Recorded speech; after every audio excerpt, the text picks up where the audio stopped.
না, তুই ডাকিসনি চারিপাশে লোকজন দেখি ফেলাবে, শুনি ফেলাবে। তোর নিয়ে আমি কত যন্ত্রণায় আছি জানিস। তোর এখন আমি সলে যদি এখন নিরাপদে পৌঁছই না দিতে পারি, আমার খুব যন্ত্রণা হবে। আমি তোর নিয়ে খুব বিবাদে আছি, আর কেউ আসছে না তো পাঁচ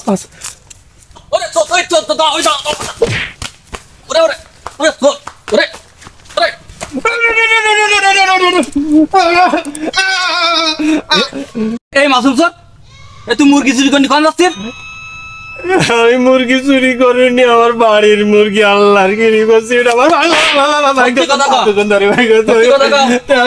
আল্লাহর গিরি করছে আমার মুরগি, বাড়ির মুরগি আমি চুরি করিনি। বিশ্বাস কর, আমার বাড়ির মুরগি। তোর বাড়ির মুরগিটা তুই চোরের মতো কনে নিয়ে ছুটতিস। সত্যি কথাটা করছি, মারিস নি। আমার তাহলে গল্পটা, দুঃখের গল্পটা শোন। আমি মেলা কষ্ট করে দুটো মুরগি পুষিলাম। নাটক বাদ দে।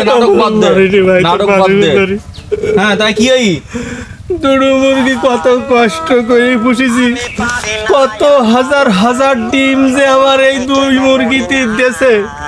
কেন তুমি শুনিলে না একবার ডিমের দাম কমে গেল? হ্যাঁ, ওই মাঝে আমার এই দুই মুরগির ডিমের পাড়ার গ্যাসও নেই তো এই মুরগির ডিমের দাম কমলো। সেই মুরগি একটা কট হয়ে গেছে রে। কট হয়ে গেছে মানে? ওরে দুটো মুরগি পুষিলাম, তাতে একটা কট হয়ে গেছে।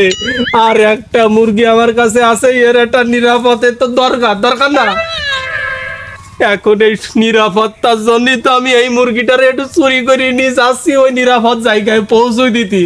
এদিন মুরগি একটা কোয়াট হয়ে গেছে, আর একটা আছে, হেউটা যদি কোয়াট হয়ে যায় তাহলে তুমি বুঝতে পারতে যাও আমার ভবিষ্যতের উপায় কি হবে, আর এই দেশের ডিমির ভবিষ্যতের কি হবে। মুরগি যদি একের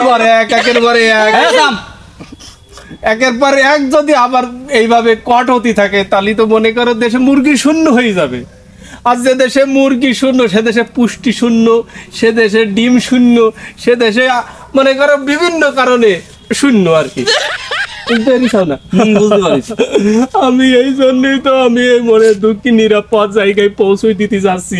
তুমি আমার ছাড়িয়ে দাও ভাইগো, আমি যাই, নাহলে আবার হাওড়া আমার কাছে কাড়ি নিয়ে জনগণ সব কট করে দেবে। তো ভাইগো তোর পা দুখন জড়াই ধরি, তুই আমার মুরগিটা নিরাপদ জায়গায় একটু পৌঁছতে দে, আমার জাতি দে ভাইগো। না তা হবেন না ভাইগো, তুইও আমার সাথে বেইমানি করতেছিস। 16 বছর যা করিস, এখন আমি জনগণের লোক। মুরগি তো একটা কট খাইছে, ওর তখন ডিম তল দিয়েও খাওয়াতে আছে, উপর দিয়েও খাওয়াতে আছে। হ্যাঁ, তোমার তো মুরগি নিয়ে দেবো না। আরে ভাইগো, তুই আমার জাতি দে। না, তোমার যদি এই মুরগি নিয়ে দিই, তা তোমার মুরগি যেটা কট খাইছে ও তো তল দিয়েও খাওয়াতে আছে, উপর দিয়েও খাওয়াতে আছে, তাহলে এই ডিম আসবে কোথা থেকে? তুই বুঝতেছিস নি কেন এই মুরগিটা আমার নিয়ে যাচ্ছি? না নিয়ে দেবো না। সম্মানিত দর্শক, আপনারা দেখতে পাচ্ছেন একের পর এক মুরগি কট খাচ্ছে। তো এখন আমরা সরাসরি সেই মুরগির পালকের সঙ্গে কথা বলিয়ে দেব। মুরগির মালিক, তো আপনি দর্শকের উদ্দেশ্যে কিছু বলেন।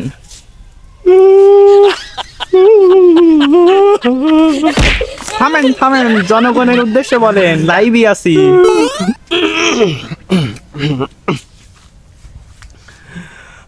আমার দুটো মুরগি, এখন একটা মুরগি তো কোয়াট খাই গেছে, আর একটা মুরগি এখন জনতার হাতে কাড়ি নিয়েছে।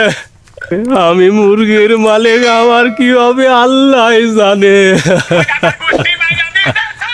দর্শক, একের পরে এক এইভাবেই যদি মুরগি কট খেতে থাকে, তাহলে দেশের ডিমের শেয়ার বাজারের অবস্থা কেমন হবে তো আপনারাই বলুন।